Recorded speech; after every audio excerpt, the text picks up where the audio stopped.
아멘. 네, 오늘 말씀을 가지고 여호와께서 우리를이란 제목으로 말씀을 좀 나누기 원합니다.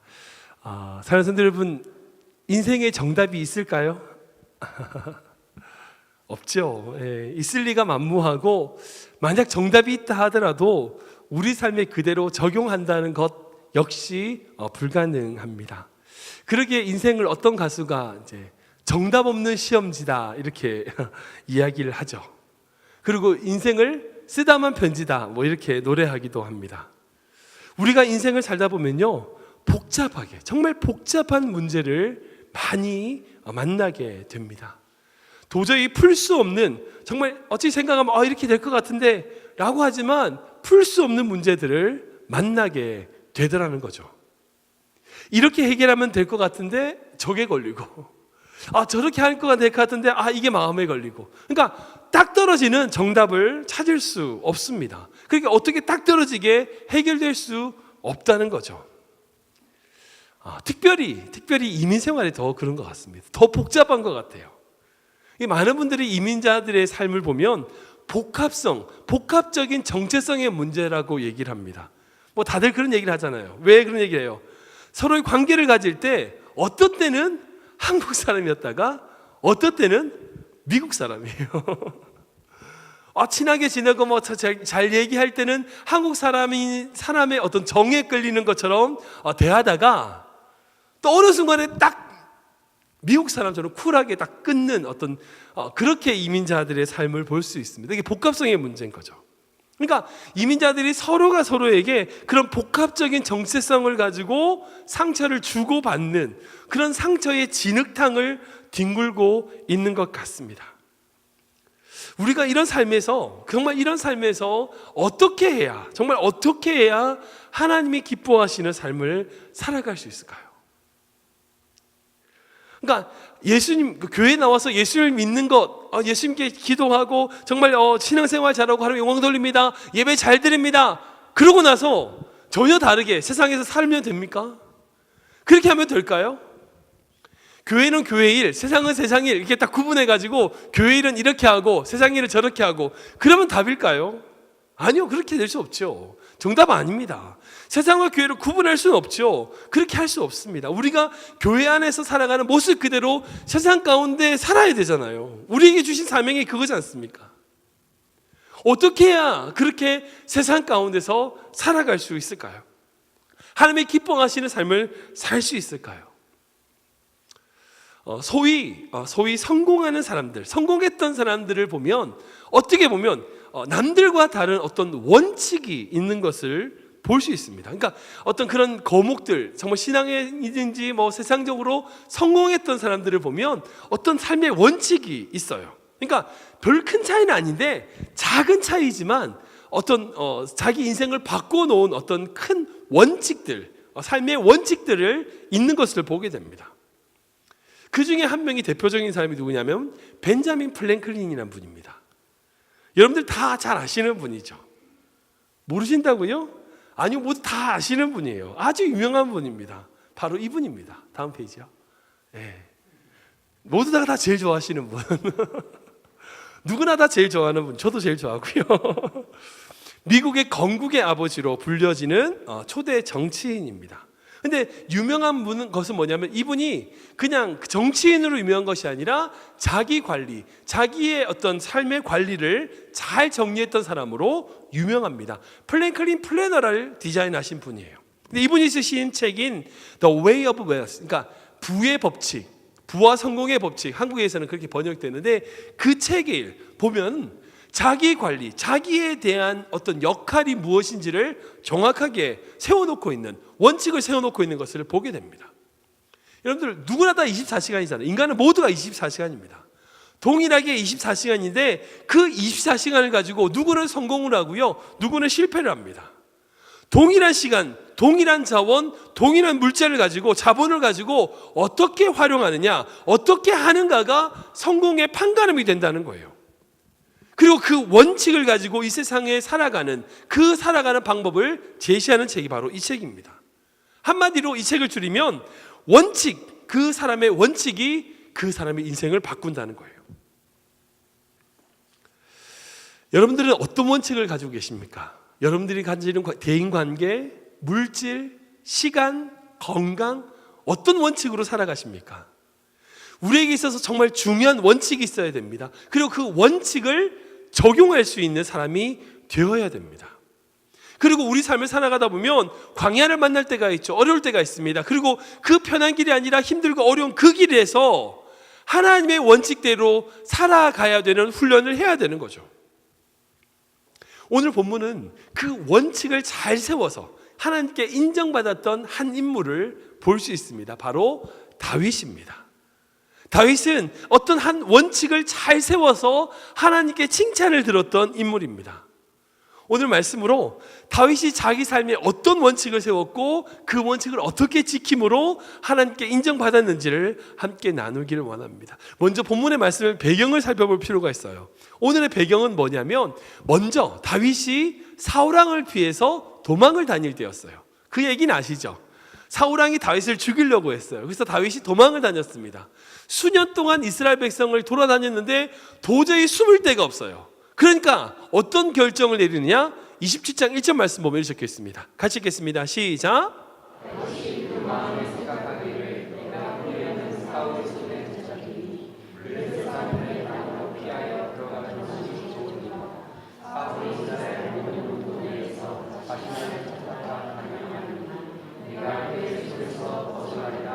아멘, 아멘. 다윗이 사울왕을 피해서 어디로 도망가기로 결정하느냐? 블레셋 사람의 땅으로 도망가기로 결정해요. 그러니까 이스라엘 땅에서 도저히 숨을 데가 없는 거예요. 더 이상 자기가 숨을 데가 없으니까 안 되겠다. 이스라엘의 적국인 블레셋으로 도망을 가야 되겠다. 그러면 거기서는 자기를 찾을 수 없으니까 단념하겠지라고 블레셋으로 도망을 합니다. 마치 한국 사람이 한국에서 자기를 누가 죽이려고 하니까 어디로 도망간 거예요? 북한으로 도망간 거예요. 적국으로 도망간 겁니다. 그럼 거기 가면 더 이상 자기를 찾지 못하겠지라고 도망을 갔어요. 그리고 마침 거기 가서 블레셋 왕 아글락의 허락을 받아서 시글락이라고 하는 조그만 마을에서 살도록 허락을 받았어요. 얼마나 다행이에요. 그래서 자기 식솔들과 자기 부하들을 데리고 그 시글락이라고 하는 블레셋 땅에서 거주하면서 안정적인 생활을 하고 있었어요. 근데 웬걸 큰일이 생겼어요. 뭐냐? 그 블레셋과 이스라엘 간에 전쟁이 나버린 거예요. 전쟁이 터졌어요. 그럼 어떻게? 이 블레셋이라고 하는 땅에서 거주하고 있는 다윗은 블레셋 편에서 이스라엘과 싸워야 되는 상황이 돼버린 거예요. 자기가 그 블레셋에 살고 있으니까 거기 지금 거주하고 있는 중이니까 어쩔 수 없이 그 블레셋하고 함께 이스라엘과 싸워야 되는 처지에 놓인 거예요. 그래서 어쩔 수 없이 다윗은 자기의 군사 600명을 데리고 그 블레셋과 함께 이스라엘과 싸우기 위해서 전쟁터로 가게 됩니다. 여러분들 그 마음이 어땠을까요? 얼마나 마음이 힘들었을까요? 자기 동족과 싸워야 되는 그런 상황인 거예요. 근데 거기서 하나님이 놀라운 은혜를 주십니다. 그게 29장 말씀이거든요. 같이 읽겠습니다. 시작.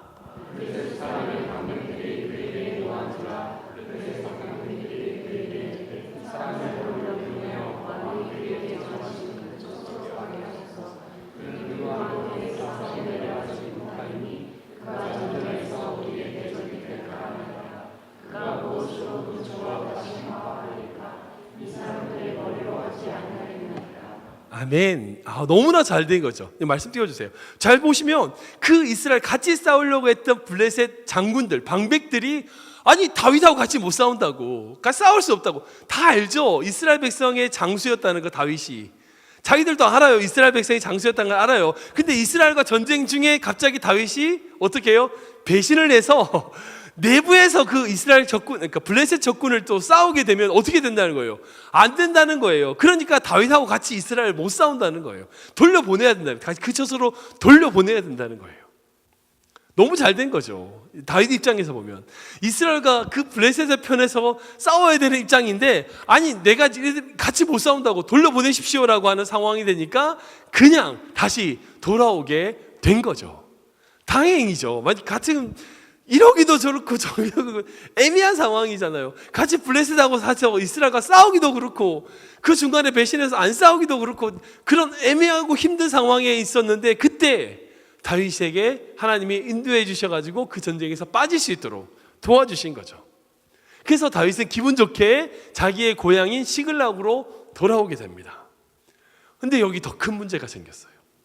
무슨 문제냐? 자기가 그 자리를 비웠던, 자기의 후사들을 데리고 전쟁에 참여하기 위하여 자리를 비웠던 그 시간에 아말렉이라고 하는 그 도적대가 그 시글락 마을을 공격한 거예요.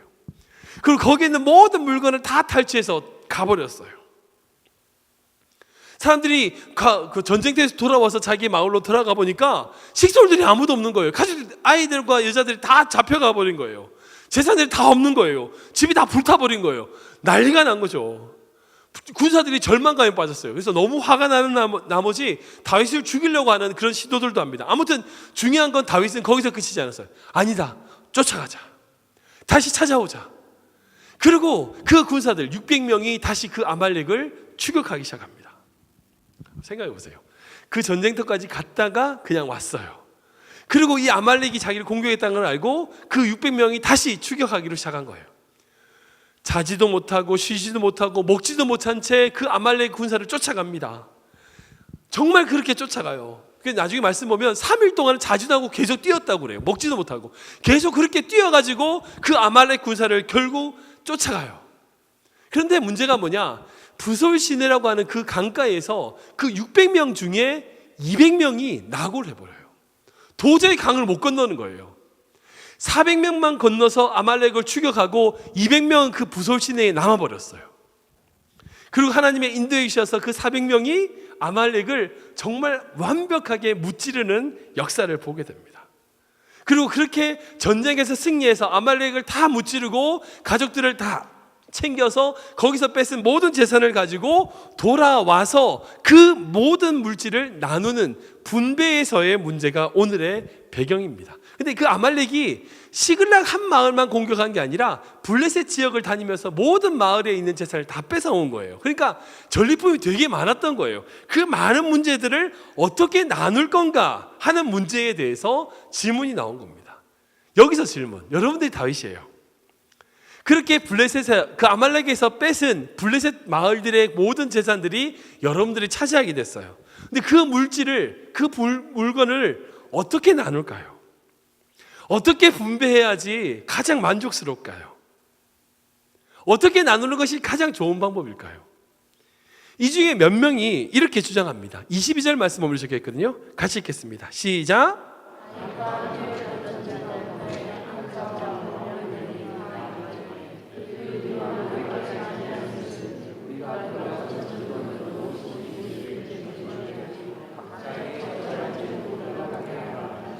아멘. 예. 그러니까 무슨 말이냐? 200명에게는 그 부솔 시내를 건너지 못한 낙오한 200명에게는 기본적으로 가지가 있었던 자기들의 처자 그리고 자기들의 기본적인 물건만 주고 그 외의 물건들 더 많이 뺏은 것은 어떻게 해요? 주지 말자. 그 전쟁에 참여한 400명만 나누자. 공평하게 나누자. 여러분들 이게 맞을 것 같죠? 그렇게 공평하게 나누자라고 얘기합니다. 그런데 다윗은 참 희한한 분배의 법칙을 얘기합니다. 뭐라고 말하냐면 똑같이 나누는 거예요. 똑같이. 24절에 적혀 있습니다. 같이 읽겠습니다. 시작.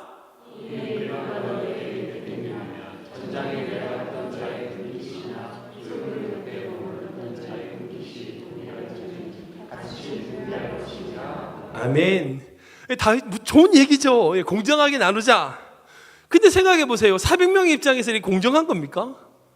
나는 목숨 걸고 싸웠는데 못 와가지고 쳐져버린 그 200명하고 똑같이 나눠야 되는 상황이 공정하다고 생각할까요? 내가 좀 더 받아야 된다 생각하지 않을까요? 내가 그래도 쟤들보다 좀 더 가져야 되지. 그런 마음 가지고 있지 않을까요? 일한 자에게 일한 대가를 주는 것이 맞지 않을까요? 여러분 생각해보세요. 그 남은 200명 중에 다윗의 최측근이 있을 수 있어요. 그러니까 다윗이 그 사람들을 좀 편애해서 내지는 그 사람들을 배려해서 그 말을 했을 수도 있다는 거죠. 그 말이 그런데 뭐예요? 측근 비리가 되는 거예요. 측근 비리. 그 판단이 맞을까요? 우리 실제 예를 들어봅시다. 여러분들 직장이 있습니다. 직장이 있는데 여러분 사장님이에요. 직원들이 6명이 있는데 2명은 농땡이를 쳤고 4명만 열심히 일했어요. 근데 결과가 성공을 한 거야. 프로젝트가 성공했어요. 여러분들 그러면 6명 모두에게 똑같이 보너스를 주고 휴가를 줘야 될까요? 아니면 그 열심히 일한 4명에게는 주고 2명은 안 주고 이렇게 돼야 될까요? 학생들이 있잖아요. 학생들 레포트, 팀 리포트 있잖아요. 6명이 팀이야. 근데 2명은 농땡이를 치고 4명이서 팀 발표를 했어. 근데 6명 모두 다 A를 받는 게 맞나요? 뭐 그런 거예요. 그러니까 다윗의 입장에서는 사람들이 보기에 400명보다 남은 200명을 더 생각해서 더 생각한 것으로 오해될 수 있다는 거죠. 여러분들, 다윗의 판단이 옳을까요? 어디서 이렇게 판단할 수 있습니까? 만약 우리가 200명에 속했다. 그 200명에 속했다면 땡키죠. 땡키죠. 자기 때문에 이 400명이 고생했다 생각하면 중에만 해도 감사한 거죠. 근데 반대로 여러분들 400명에 속했다 생각해 보세요. 이거 좀 아닌데 이런 생각 들지 않을까요? 근데 놀라운 거는 결과적으로 하나님이 이 다윗의 판단을 기뻐하셨어요. 그리고 다윗이 이렇게 살아온 삶의 모든 가치, 원칙에 따라서 아름답게 판단하는 모습, 그리고 이것을 이스라엘의 모든 자들이 규례와 율례로 삼는 것을 볼 수 있다는 거죠. 사랑하는 여러분, 이 세상은 모든 건요, 물질의 가치만으로 판단할 수 있는 게 아니에요. 물질의 가치만으로 생각할 수 있는 게 아니에요. 예를 들어서 이런 돌이 하나 있다 쳐요. 돌을 하나 주워왔습니다. 우리 뒷마당에서 주워온 거예요. 흔히 볼 수 있는 돈입니다. 아름답지도 않고요, 평범한 돌이에요. 이 물질적인 가치가 있을까요? 가치 없어요. 흔히 볼 수 있는 돈입니다. 물질적인 가치는 아무것도 없어요. 누가 이거 1달러 주고도 안 가져갈 겁니다. 근데 만약에 이 돌을 자기가 사랑하는 어머니가 죽기 전에 자기에게 준 마지막 돌이라고 생각해 보세요. 그럼 이 가치는 뭐가 될까요? 물질적인 가치로 생각할 수 없죠. 만약 어느 딸에게 어머니가 죽기 전에 줄 것이 없어가지고 사랑하는 딸에게 그냥 나를 기억해라고 그냥 돌이라고 생각해 보세요. 평범한 돌이지만 그 딸에게는 평범한 돌이 아니죠. 의미가 있고 중요한 가치가 되는 거죠. 이 세상의 모든 건요, 물질적인 가치로 이해할 수 있는 게 아니에요. 더 귀한 가치가 있는 겁니다. 영화 리치라고 하는 영화가 있어요. 여러분들 보셨는지 모르겠는데 옛날 영화예요. 제가 이 보면서 정말 딱 인사이트가 얻었던 어떤 장면이 있습니다. 그게 뭐냐면 이 되게 부자의 이야기거든요. 엄청난 큰 부자가 정말 궁궐 같은 저택이 있는데 비밀금고가 있어. 그게 뭐냐면 뒷산이 다 비밀금고예요. 얼마나 큰 산인데 그 산 전체가 다 비밀금고야. 그래서 강도들이 이 어마어마한 부자의 비밀금고를 털어야 되겠다라고 해서 이 집에 들어가요. 그리고 그 집주인을 위협해가지고 결국 그 비밀금고의 문을 엽니다. 그 안에 들어가 보니까 그 비밀금고 안에 놀라운 보물들이 있어요. 무슨 보물인지 아세요? 그 아들이 썼던 첫 번째 일기장, 아빠 그림, 천기저귀, 애기 탯줄, 같이 여행 다니면서 주워왔던 돌들, 뭐 이런 것들이 쫙 전시되어 있는 거예요. 도둑이 들어왔을 때 다이아몬드 어디냐고, 다이아몬드, 금 어디냐고.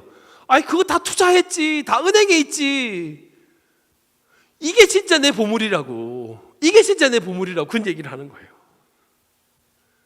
여러분, 물질의 가치로 이해할 수 있는 것, 이 한계가 있어요. 물질의 가치가 있죠, 중요하죠. 그런데 물질의 가치만이 전부가 아니라는 거예요. 오늘의 맥락에서도 마찬가지예요. 이 분배의 원칙에 있어서 물질의 가치만으로 다윗은 보지 않았어요.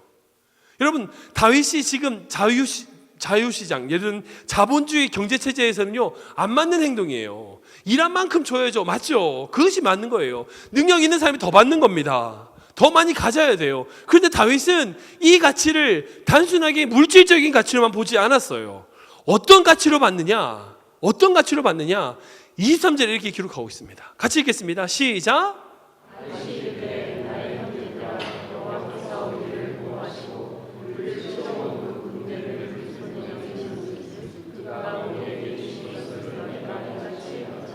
아멘, 아멘.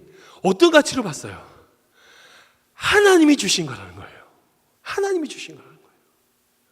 그러니까 내가 노력하고 내가 힘써가지고 내가 얻은 게 아니라 하나님이 주신 거라는 거예요. 하나님이 주신 거니까 너의 능력에 따라서 나눌 수 있는 게 아니라는 거예요. 하나님이 주신 거기 때문에 똑같이 나눈다는 거예요. 그 원칙이라는 거예요. 하나님이 주셨다라고 하는 원칙에서 그의 모든 판단이 시작됩니다.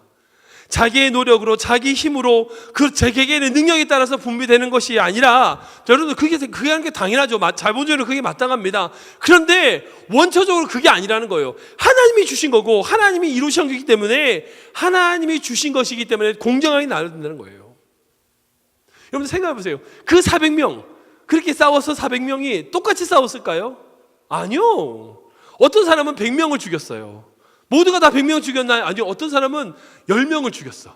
또 어떤 사람은 싸움 못해가지고 도망을 다녔다고요. 그럼 400명을 똑같이 죽이는 게 맞나요? 아니요. 100명을 죽인 사람, 90명, 80명 이렇게 등수를 나눠야 되겠죠. 그럼 100명을 죽인 사람보다 도망을 다닌 5명밖에 못 죽인 사람보다는 많이 줘야 될 거 아니에요. 원칙대로 따지자면, 그러면 내가 쟤보다 10명을 더 죽였는데 이거밖에 안 줘? 여러분들 이렇게 따지면 분배가 더 복잡해지는 거예요. 인간이 했고 인간의 원칙대로 그렇게 계산하면요 복잡해져. 그 400명이 다 똑같지 않다고요. 다 나눠야 되고요. 그러면 그 물질을 또 n분의 1로 나눠가지고 또 나누고 복잡해져요. 땅의 법칙으로 해결하려면요 일은 복잡해져요. 그런데 하나님이 주셨다라고 하는 이 원칙으로 보면요 똑같아요. 잘한 사람이나 못한 사람이나 더한 사람이나 못한 사람이나 동일한 거예요. 왜? 자기 힘으로 한 게 아니거든요. 하나님이 주셨거든요. 교회 직분도 마찬가지예요. 사역과 직분도 마찬가지예요. 하나님이 주신 사역이다. 그럼 제일 중요하죠. 하나님이 주셨으니까 열심히 하면 돼요. 그리고 하나님이 영광 받으시고 하나님이 기뻐하시면 되는 거예요. 근데 사역하다 보면요 이 사람 맞추고 저 사람 맞추고, 이건 이렇게 해야 되는데 왜 안 했냐, 너 했냐 안 했냐, 누구는 왔느냐 안 왔느니 뭐 수많은 이야기들이 있어요. 근데 그 사람들 다 맞추실 수 없어요. 절대 못 맞춰요. 모든 공동체가 딱 한 가지 원칙, 하나님의 일입니다. 된 거예요. 다 같이 하면 되는 거예요. 자기가 못 오면 못 오는 거죠. 그러고 나서 하나님이 기뻐하시면 되는 거잖아요. 그러면 되는 거예요. 그런데 거기에 인간적인 판단, 내가 뭘 했느니 더 했느니 누구를 했니 안 했니 그 얘기하면 복잡해지는 거예요. 대학 지나가는 건 마찬가지예요. 여러분들 어느 대학에 가면 성공할까요? 누구는 A 대학 가가지고 이렇게 코스 해가지고 저렇게 성공하더라. 그런다고 다 성공하나요? 아니요. 누구는 A 대학 가서 망한 사람도 있어요. 어떤 길이 정답이 아니에요. 주어진 길 가운데 쟤는 되고 안 되고 이게 아니라, 하나님이 주셨기 때문에, 하나님의 문제를 푸시기 때문에 하나님의 방법대로 해결한다. 이게 답이란 거예요. 땅의 원칙으로 해결하는 것이 아니라 하늘의 법칙, 믿음의 법칙으로 문제를 바라보면요 단순해져요. 다윗은 이 문제를 쉽게 풀 수 있는 원칙을 가진 거예요. 그게 뭐냐? 하나님이 주셨다는 거예요. 하나님이 주셨다는 거예요. 누가 잘해서 누가 못나서가 아니라 하나님이 주셨다라고 하는 원칙이에요. 이 원칙으로 그의 모든 삶을 살았던 것을 볼 수 있습니다. 다윗이 광야에서 고생 많이 했어요. 고생 많이 했잖아요. 누구 때문이에요? 사울왕 때문이라고요. 사울왕만 죽이면 불행 끝, 행복시장. 여러분 근데 다윗이 사울왕을 죽일 수 있는 기회가 있었어요, 없었어요? 몇 차례 있었어요. 주변의 모든 사람이 다 죽이라고 그랬어요. 죽이세요.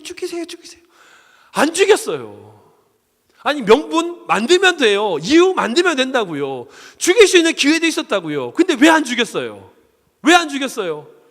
하나님이 기름 부음 받은 자를 내가 죽일 수 없다는 거예요. 하나님이 기름 부은 자를 내가 어떻게 죽이냐는 거예요.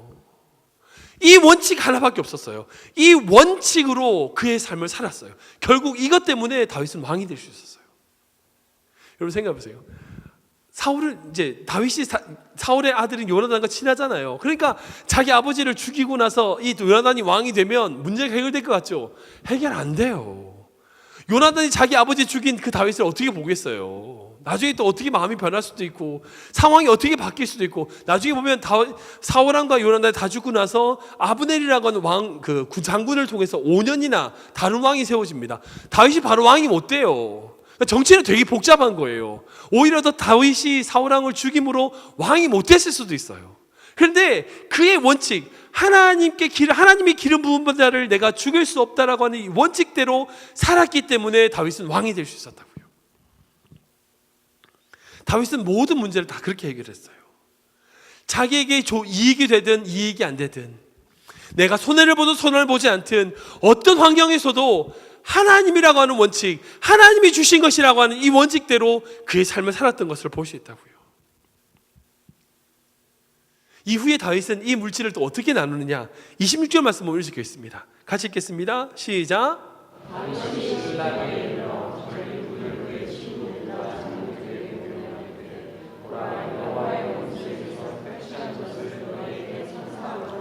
아멘. 다윗이 이렇게 그 아말렉에게 뺏은 물건을 누구에게 주느냐? 이스라엘 백성에게 줘요.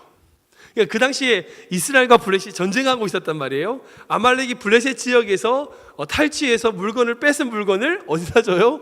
이스라엘에다 주는 거예요.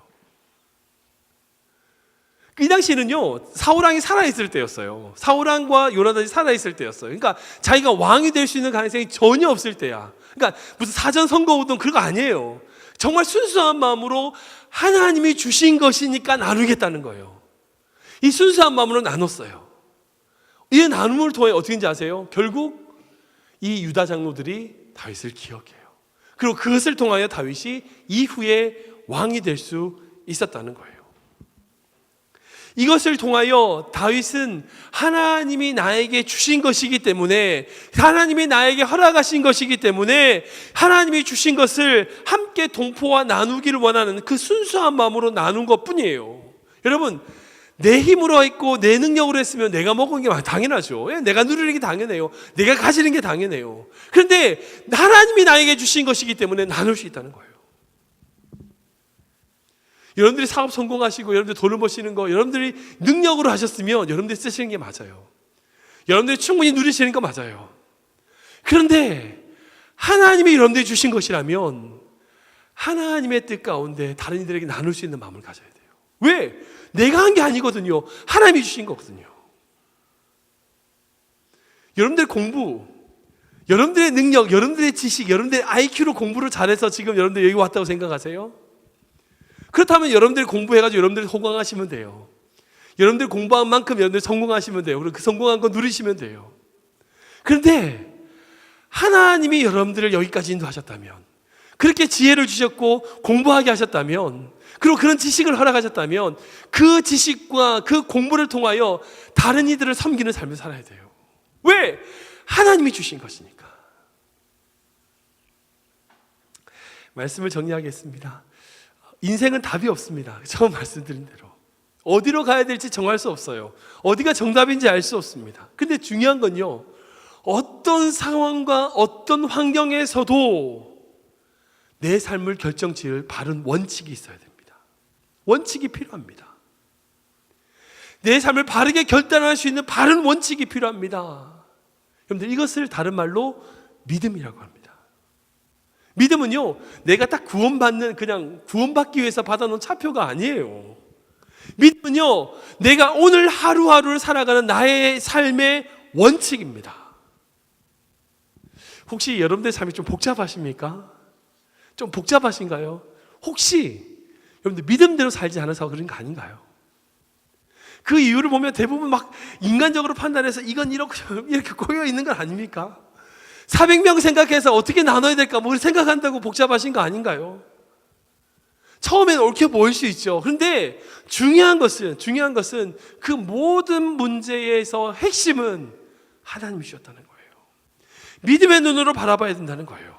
여러분, 믿음의 눈으로 보면요, 모든 문제는 단순해져요. 정말 단순해져요. 그래서 그런 거 있잖아요. 믿음의 고수들을 만나면 되게 단순하세요. 경험해보세요. 정말 믿음이 정말 깊으신 분들을 만나면, 정말 신앙이 정말 깊으신 분들을 만나면 삶이 복잡하지 않아요. 단순해요. 되게 단순해요. 근데 믿음이 좀 복잡하지 않으시는 분들을 보면 뭐 정치가 어떠니, 경제가 어떠니, 와 이거 가지고 이렇게 해야 되느니, 뭐 복잡해요. 이렇게 해야 공산주의가 안 되느니, 뭐 저런 별의별 얘기 다 해요. 복잡해요. 여러분들의 삶의 믿음은 어떻습니까? 여러분들이 살아온 인생 하나님이 이런 줄 믿으십니까? 여러분들이 가지고 있는 직장, 여러분들이 가지고 있는 모든 것, 하나님 주신 것 믿으십니까? 여러분들의 모든 인생이 하나님의 것이라고 믿으십니까? 그렇다면 여러분들의 인생에 있어서 믿음의 원칙을 바로 세우십시오. 그 믿음의 원칙을 가지고 하나님이 주셨기 때문에 하나님의 뜻대로 살겠습니다 라고 고백하며 그 믿음의 원칙을 세워나가는 여러분들에게 주님이 축원합니다. 그러면요, 놀라운 건 뭐냐? 여러분들이 어떤 환경에서도 감사할 수 있어요. 감사할 수 있어요. 정말 궁궐 같은 집이나 평안한 삶을 살고 있을 때도 감사하고요, 때로는 우리 인생의 광야길과 같은 어려운 환경에 빠진다 할지라도 감사할 수 있어요. 왜? 그것조차도 하나님이 주신 거니까. 하나님이 주셨다라고 하는 모든 삶의 원칙을 가진다면요, 어떤 환경과 상황에서도 감사할 수 있어요. 전 여러분들이 그런 믿음의 삶, 믿음의 원칙을 세워나가는 귀한 인생 되시길 주님으로 축원합니다.